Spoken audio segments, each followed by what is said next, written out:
اعوذ باللہ من الشیطان الرجیم بسم اللہ الرحمن الرحیم۔ اب یہاں حضور سے خطاب اور حضور کی وساطت سے تمام مسلمانوں سے فاصبر ان وعد اللہ حق، تو اے نبی آپ صبر کیجئے، اللہ کا وعدہ حق ہے، پورا ہوگا، دین غالب ہوگا، آپ کامیاب ہوں گے۔ ما انزلنا علیک القرآن لتشقی، ہم نے یہ قرآن اس لیے تو آپ پر نازل نہیں کیا ہے کہ آپ ناکام و نامراد ہوں، معاذ اللہ۔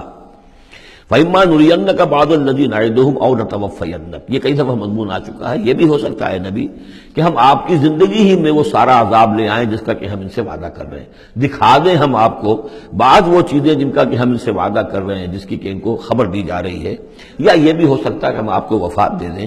فَإِلَيْنَا يُرْجَعُونَ، پھر انہیں ہماری طرف لوٹ کر آنا ہے، جائیں گے کہاں یہ؟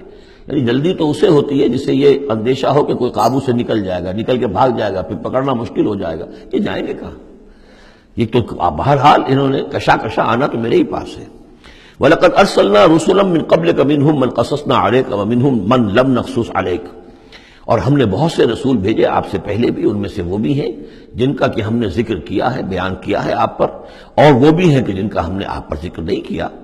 وَمَا كَانَ لِرَسُولٍ أَن يَأْتِيَ بِآيَةٍ إِلَّا بِإِذْنِ اللَّهِ، اب ان تمام صورتوں میں آپ دیکھ رہے ہیں کہ وہ ایک دوڑ چلی آ رہی ہے، اور نہیں کسی بھی رسول کے لیے یہ ممکن ہوا کہ وہ کوئی بھی نشانی لے آتا مگر اللہ کے اذن سے۔ کوئی رسول اپنی ذاتی طاقت سے، اپنے فیصلے سے نشانی نہیں لا سکتا تھا۔ فَإِذَا جَاءَ أَمْرُ اللَّهِ قُضِيَ بِالْحَقِّ، پھر جب اللہ کا فیصلہ آ گیا تو پھر فیصلہ چکا دیا گیا حق کے ساتھ۔ وَخَسِرَ هُنَالِكَ الْمُبْطِلُونَ، اور پھر اس وقت جو ہیں جو کہ جھٹلا رہے تھے اور جھوٹ بنا رہے تھے اور مبطل تھے، وہ وہی ہیں کہ جو خسارے میں پڑے۔ خَسِرَ هُنَالِكَ الْمُبْطِلُونَ۔ اللہ الذی جعل لکم الانعام لترکبوا منها ومنها تاکلون، اللہ ہی ہے وہ جس نے تمہارے لیے وہ چوپائے بنا دیے، حیوانات، مویشی، کہ تم ان پر سواری کرو، اور انہی میں سے تمہاری خوراک بھی ہے، تم کھاتے بھی ہو، ان کا گوشت تم کھاتے ہو۔ ولکم فیہا منافع، اور ان کے لیے اور تمہارے لیے ان میں بہت سے منفعتیں ہیں، بہت سے تمہارے کام نکلتے ہیں۔ یہ مضمون بہت تفصیل سے سورہ نحل میں آ چکا ہے۔ وَلِتَبْلُغُوا عَلَيْهَا حَاجَةً فِي صُدُورِكُمْ، اور تم ان کے اوپر سوار ہو کر پہنچو اپنی کسی کام کو، اپنی ضرورت کو پورا کرنے کے لیے جو تمہارے جی میں ہے، تمہارے دل میں ہے۔ وَعَلَيْهَا وَعَلَى الْفُلْكِ تُحْمَلُونَ، اور ان پر بھی اور کشتی پر بھی تمہیں سوار کرایا جاتا ہے۔ وَيُرِيكُمْ آيَاتِهِ، اللہ تعالیٰ تمہیں اپنی آیات دکھاتا رہتا ہے۔ فَأَيَّ آيَاتِ اللَّهِ تُنكِرُونَ، تو تم اللہ کی کون کون سی آیات کا انکار کرو گے؟ افلم یسیروا فی الارض فینظروا کیف کان عاقبۃ الذین من قبلہم، ایک تو یہ آیات آفاقیہ ہے، اور ایک پھر وہ آیات ہے تاریخی، ایام اللہ۔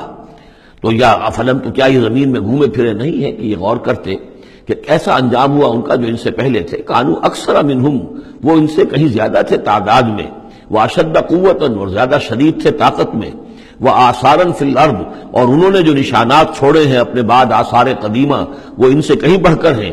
فما اغنی عنہم ما کانوا یکسبون، تو بچا نہ سکی اللہ کے عذاب سے انہیں وہ چیزیں کہ جو وہ کمائی کرتے رہے تھے۔ فلما جاءتهم رسلهم بالبینات، تو جب آ گئے ان کے پاس ان کے رسول واضح نشانیاں لے کر اور کھلی تعلیمات لے کر، فرحوا بما عندهم من العلم، تو جو بھی ان کے پاس علم تھا، عقیدہ تھا، گھڑے ہوئے توہمات تھے، خیالات تھے، وہ انہی پر اتراتے رہے، اسی پر انہی میں مگن رہے۔ وحاق بہم ما کانوا بہ یستہزئون، اور جو حق آیا تھا اس پر کا مذاق اڑا رہے تھے، وہ پھر ان کے اوپر الٹ کر پڑا اور اس نے ان کو اپنے گھیرے میں لے لیا۔ فلما رأوا بأسنا قالوا آمنا باللہ وحدہ، پھر جب انہوں نے دیکھ لیا کہ ہمارا عذاب آ رہا ہے، تب انہوں نے کہا ہم ایمان لائے اللہ پر، بالکل اس کی وحد، اس کی توحید کو مانتے ہوئے، تنہا اللہ ہی پر ہم ایمان لائے۔ وَكَفَرْنَا بِمَا كُنَّا بِهِ مُشْرِكِينَ، اور ہم کفر کرتے ہیں، انکار کرتے ہیں، اعلان برات کرتے ہیں ان معبودوں سے جنہیں ہم شریک کرتے رہے تھے۔ فَلَمْ يَكُ يَنْفَعُهُمْ إِيمَانُهُمْ لَمَّا رَأَوْا بَأْسَنَا، تو پھر ان کا ایمان لانا ان کے لیے ہرگز مفید نہیں ہوا جبکہ انہوں نے ہمارا عذاب دیکھ لیا۔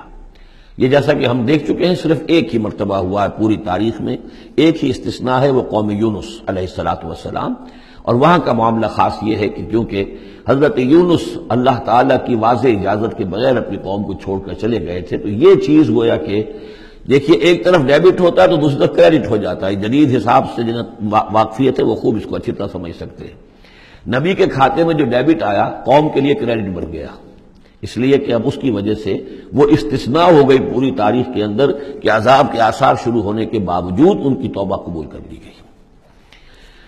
سنت اللہ التی قد خلت فی عبادہ، یہ تو اللہ کی وہ سنت ہے، اللہ کا وہ دستور ہے جو اس کے بندوں میں جاری رہی ہے، یہ دستور جاری رہا ہے۔